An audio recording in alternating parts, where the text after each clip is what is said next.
The 1857 discovery of rich silver and gold ore in Nevada's Virginia Range eventually sparked a great rush of prospectors, all in search of unimaginable wealth and riches in the mountains of western Nevada. The result was the creation of the Sutro Tunnel, and today we'll be taking a rare look inside of the tunnel, and you'll get to see what few others are ever able to. Not only that, we are the first media company allowed into the tunnel. This bonanza of silver and gold ore found in 1857 would come to be known as the Comstock Lode, named for Henry Comstock, a Canadian miner and surveyor who, despite lending his name to the area, never did make a profit on his personal ventures. However, the discovery of ore is disputed throughout modern texts, with some giving credit instead to an 1857 discovery by brothers Ethan Allen and Hoche Balu Grosh. This is because, shortly after the discovery of silver and gold, the Grosh brothers, along with an associate named Richard Maurice Buck, set out for California with paperwork and ore samples in an effort to raise funds to mine and process the ore.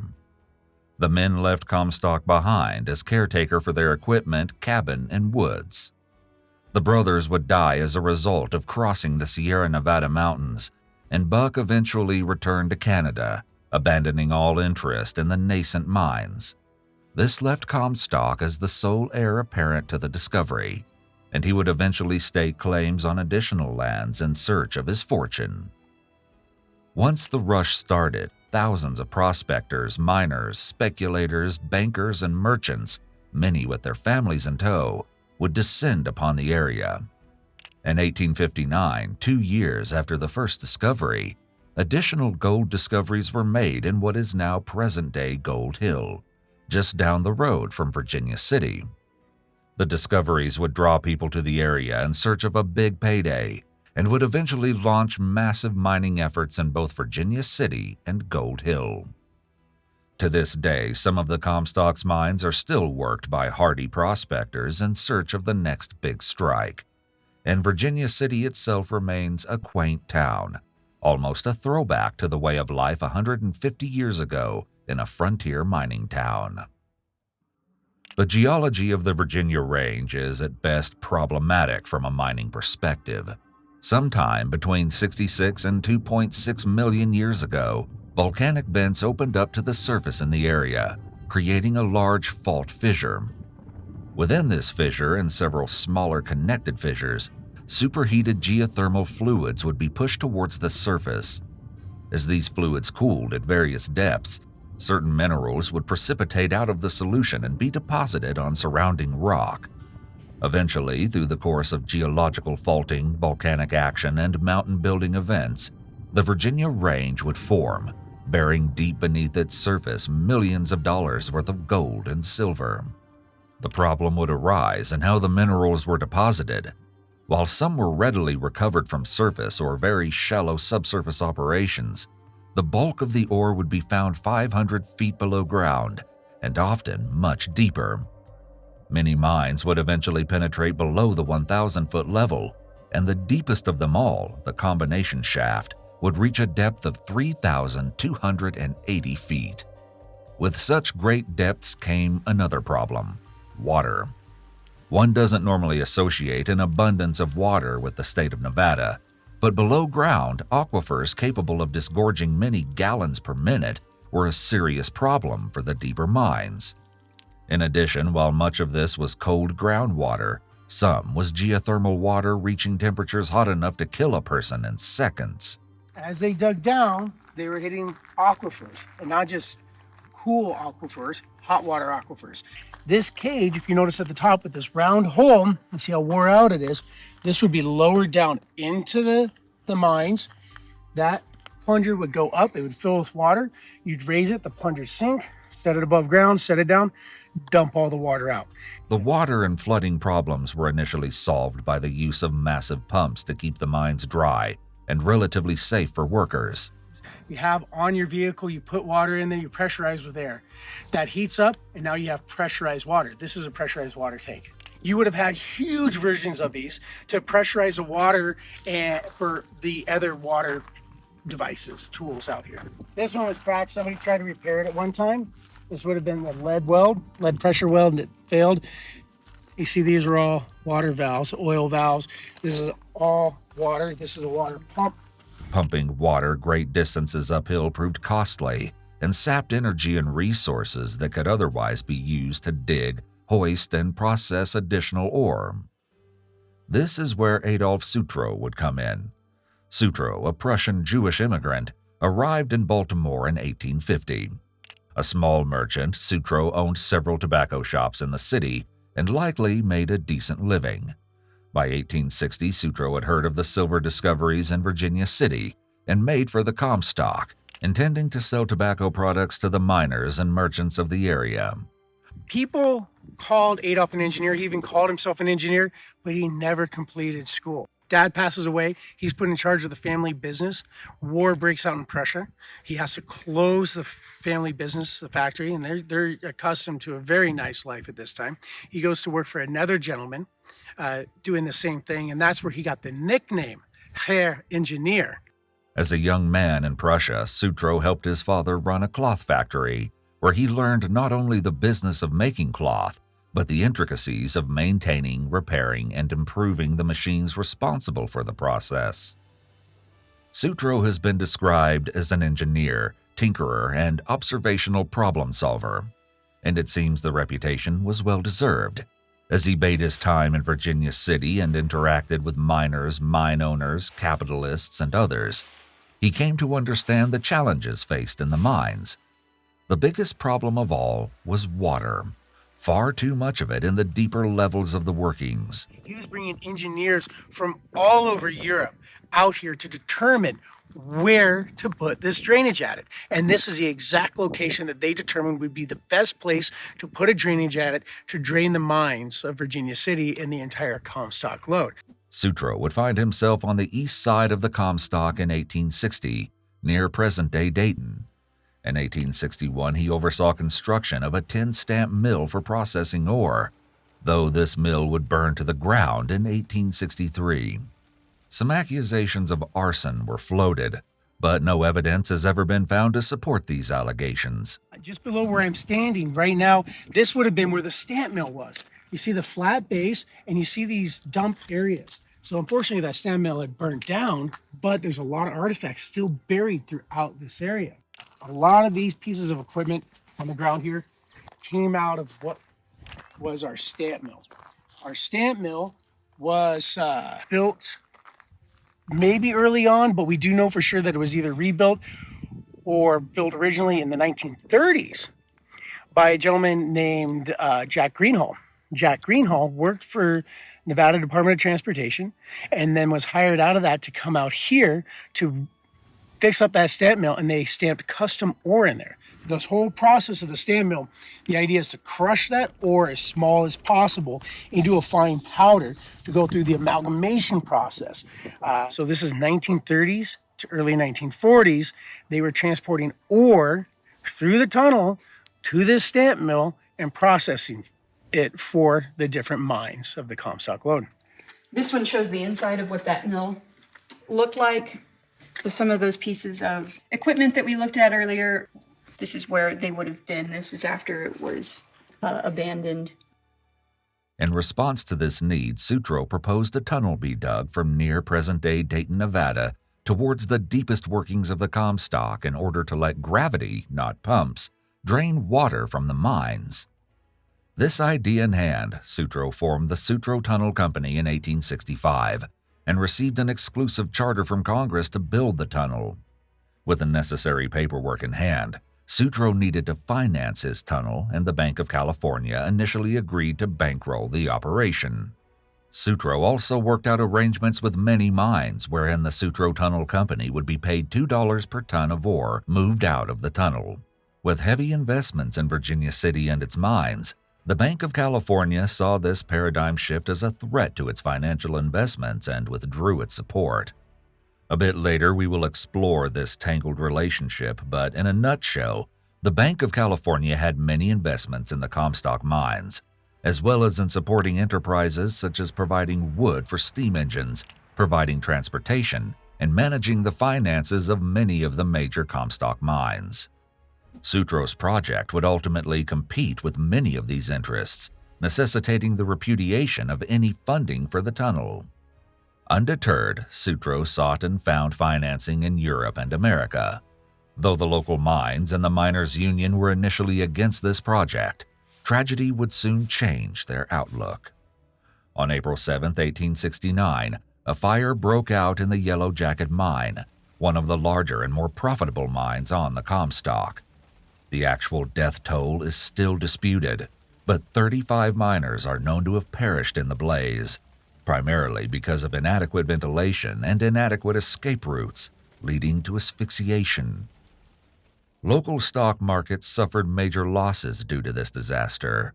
Miners questioned the safety of their workplaces, and Sutro, making the most of the catastrophe, reminded workers that his proposed tunnel, once completed, would provide additional points of egress and ventilation for the Comstock mines, improving worker conditions and overall worker safety. That was his initial seed money. It was $50 grand and the money out of the people's pockets. And the Yellow Jacket mine fire disaster, which killed over 40 miners, this gave them another access point so they could escape the mines should they happen to have another fire, and also to be able to transport goods. Adolf's idea really was to make this the main focus for the Comstock, so all the ore would transport through here. That's where he got his embattlement from with the Bank of California, William Ralston, William Sharon, Mackey Fairflood, and O'Brien. Even though a lot of these guys supported him early on, once they realized that he would be king of the Comstock and control everything, that's where you had the argument. With the finances secured, construction commenced on October 19, 1869. However, a key question remains. The tunnel itself was not a mine, merely a drain and a means of accessing the Comstock mines from the east side of the mountains. How then would the tunnel pay for itself and turn a profit? To answer this question, we turn to perhaps one of the most controversial aspects of his plan. Sutro's ideas for recovering costs were both simple and controversial. Sutro would look both to the private mine interests and the federal government to pay off his endeavor. According to the Gold Hill Daily News of January 17, 1871, no such shoddy plan at public robbery has ever before been originated in this state, unless perhaps we accept the original Sutro Tunnel scheme, which contemplated a royalty tax of $2 upon every ton of ore extracted from the Comstock Lode, and a toll of 25 cents per head for the miners in going in and coming out from their work. Not satisfied with such an enormous swindle, if the tunnel ever reached the mines, Mr. Adolf Sutro, who is a getter-up of the first and also this scheme, must forsooth attempt to get the means from the public purse to carry out his first project at plunder. The sentiment of the press ran very much against Sutro. Press in both California and Nevada ridiculed Sutro's project as being driven by his Jewish ancestry and alleged culturally biased greed. They also had a cover story in questioning whether the public purse should be used to fund such a private enterprise. In 1865, the state of Nevada granted Sutro a franchise to construct his tunnel. Requiring additional support, in 1866 the United States Congress passed a bill granting Sutro a right-of-way to build the tunnel, allowing him to purchase unlimited land for the purposes of constructing the tunnel portal at $1.25 per acre. Sutro also won the ability to purchase mineral claims within 2,000 feet to either side of the tunnel at the bargain price of $5 each. The icing on the cake was that Congress granted Sutro the exclusive right to charge other mines that were drained, benefited, or developed by Sutro Tunnel. This was quite a sweetheart deal for the era, and Sutro would benefit greatly from the arrangement. However, it's important to note that the Nevada and California press were both capable of being bought out by the highest bidder. Evidence in the form of receipts exists to show that Sutro paid newsmen to write stories in support of the tunnel project. Amazingly, Sutro publicly accused the bank ring, the Bank of California, and its investors and stakeholders in the major mines of doing the same during a public speech on October 20, 1874. He stated, "But not only do they employ these 1,000 professionals, but that $12,000 per day has also been used in buying up the flunky press of California and Nevada. These hireling newspapers do the bidding of their masters. They shape their whole course as they are told to do by them, and tell falsehoods at so much apiece. They receive $500 or $1,000 or even $10,000, and when they think they have misrepresented enough for the money received, they go to their employers and ask for more. And if their demands are not responded to, they threaten to go back on their masters, and so they have to be bought over and over again. As mentioned previously, the Bank of California and the major stockholders of both the bank and the mines saw the tunnel as a threat to profits. Tunnel operations could negate the need to transport wood to the mines for operating steam equipment, and drastically reduce the cost of transporting ore to the mills near the Carson River. In addition, it would break the newly devised railroad monopoly and endanger the massive daily profits of the railroad, wood, and ore processing interests held by the bank and major investors. The moneyed interests were also accused of other underhanded tactics by Sutro. In one passage, Sutro claims a rich find in the mines would be covered up by blasting, ultimately causing the mine to look less profitable. Stock prices would plunge and stockholders would want to sell out while they could. This they would eventually do, and the larger institutional holders would snap up the stocks at low prices. Later, the rich finds would be uncovered, mined, and milled, reaping major profits to the mine. Stock prices would shoot up, and investors would later sell for massive gains. Sutro accused the bank ring of multiple swindles, and enough evidence exists to suggest, but not outright prove, he was correct in his accusations. While the battle raged on in the press, the bank ring would try to have Congress effectively nullify the benefits it bestowed on Sutro's project in 1866. They would ultimately fail at these efforts and turn to all manner of litigation in the court. Even then, despite the ongoing financial and public harassment of the project, Sutro would see the tunnel through to completion. And here is the famous Sutro Tunnel. You'll notice that the entrance is different than what you see in the historic documents, and it has an I-beam here. There would have been a vertical post. It would have been two sections. This is the archway that's based off of Adolf Sutro's original plans. On top of this archway, we have 90 yards of concrete.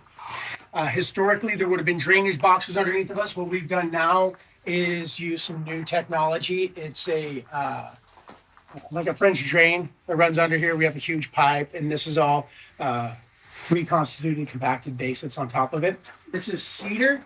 Anything that touches ground is cedar, and up to about this point is cedar. Above that, you can see it changes, and that's a red fir. In 1872, with construction well underway and a camp established near the tunnel portal, Sutro laid out the town of Sutro near the mouth of the tunnel. He allegedly boasted that it would eventually make Virginia City an afterthought and would in turn eventually become the capital of the state. As work continued on the tunnel, the town grew to a population of between 600 and 800, showing off a church, a school, several businesses, and a newspaper, the Sutro Independent. Sutro himself built a Victorian mansion above the town, which stood until 1941, when it was lost to fire. Welcome to Adolf Sutro's mansion. It doesn't look like much now, but it was an absolute palace on the hill overlooking his town of Sutro, Nevada. It was absolutely state-of-the-art at the time. Mrs. Sutro did live here, as well as the children. Here's where he would entertain his potential investors. President Ulysses S. Grant came and visited the Sutro town by way of the Sutro Tunnel. There are different accounts of what it was that burned down the mansion. Some say it was a electrical fire. Some say it was a stove-related incident. Adolf Sutro was very keenly aware of fire being a threat to his wonderful palatial mansion. So he did what he could to protect the home and to make sure that it lasted through the ages, but unfortunately it did succumb to fire in 41. Construction of Sutro Tunnel started October 19, 1869, just months after the Yellow Jacket mine fire. The tunnel's construction would use many of the same tools and methods employed in the Comstock at the time, including drilling, black powder blasting, hauling of waste rock via ore carts pulled by mules, and plenty of back-breaking manual labor. This one in the back, we suspect would have been used for your heavier ores and ore carts due to the larger batteries and larger motorized system in here. The one in front, though, I think is even neater and something that we can actually get running. This is a 20-volt electric motor. There would have been 20 single-volt batteries. These are Edison lead core batteries that still work today. The ones that are sealed, we still test positive for electricity. Candles would be the primary source of underground illumination for the workers, and they would contend with many of the same hazards the tunnel eventually sought to mitigate, including high temperatures, poor ventilation, collapse, and pockets of scalding water. This is what we've been saying would be where youth and other people that make the candles and prepare the lanterns for the mules to rat. If you were under a certain age, even back then, you couldn't work in the mines, but you needed to make some money. So you'd work in places like this. The dynamite cabinet, no dynamite wouldn't have been stored here. Dynamite was stored up at the dynamite building, but you can also see there's markings all over these walls. Candles would have been stored in here, and then also you would have been able to have your tag board so you keep track of the people that are working. And I love the ceiling too. Oh, it's old reclaimed cans. The repurposing, using what you have available. Sutro would also dig 2 laterals or side tunnels off the main tunnel in an attempt to intersect additional ore bodies. These laterals added another 3 miles to the overall underground workings. Workers did discover some valuable ore during construction, and this ore was taken out via the Sutro Tunnel and set aside. The Sutro Tunnel Company would eventually erect a mill near the tunnel to process this stockpiled ore, though the overall value of the extracted gold and silver paled in comparison to the riches extracted by other Comstock mines. The tunnel broke through to the Savage Mine on July 8, 1878, within 18 inches of its target, and by June 30, 1879, the tunnel began carrying water east out of the Comstock mines and towards the Carson River drainage. Overall, the tunnels ran just under 4 miles from present-day Dayton to the Comstock mines and served not only as a drain but also a means of cooling and ventilating the mines. The tunnel also provided passage for some miners going to and from work on the east side of the Comstock, creating one of the first modern underground commutes.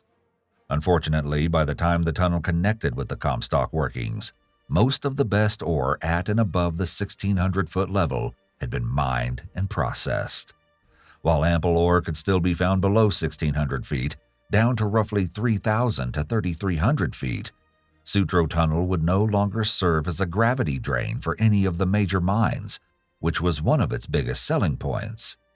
Due to this, the tunnel never managed to be as profitable as Sutro expected. Eventually, the Comstock ore bodies would dwindle to the point where recovery was no longer economically prudent. In 1879, with the tunnel proving to be an engineering success and financially questionable, Sutro sold off his interest to other investors, leaving his younger brother in charge of the operation. He left Nevada for California, where he would eventually invest his profits in other real estate projects and eventually serve as mayor of San Francisco. With its fate and original purpose tied to that of the Comstock Lode, the tunnel would, by the 1930s, fall into disuse and disrepair, eventually suffering several partial collapses near the portal entrance. A resurgence in gold prices would see new activity in the 1970s and 1980s accessible. However, as the price of gold once again fell, the tunnel lapsed into disuse and disrepair. Overall, the tunnel cost about $2 million to build in the 1870s, which works out to roughly $53.3 million in 2023 dollars. Post-construction, the town of Sutro shrank, with only about 400 people left in 1880, just 2 years after the tunnel opened. Sutro Tunnel, like most of the Comstock, still exists. In the 20th century, the tunnel, unused and unmaintained, suffered the damage common to all underground workings. Rockfall, collapse, rotting timbers, earthquakes, and the immense pressures of untold tons of overhead rock pressing down all conspired to slowly reclaim the man-made voids left behind. However, in recent years, efforts have been undertaken to gradually reopen the Sutro Tunnel portal for preservation and tours. What we have here, the steel structure, is what we call the turtle. This is able to withstand 20,000 pounds of impact pressure per linear foot. That cross beam there is so that we can grab a hold of it with the mini excavator, slide it forward, dig out debris, and then build 5-foot sections at a time. This is 100% donated, mostly by our board, volunteers, many other donors. A huge amount of it was donated by the engineering company and Summerson Construction. Conditions deeper in the tunnel are still unknown, but plans for active exploration are being made. The old town of Sutro, located near the portal, has suffered many losses to fire and vandalism, but some structures remain. Volunteers and donors are working to restore the remaining structures, document the history of this engineering marvel, and provide public access to this piece of Nevada history.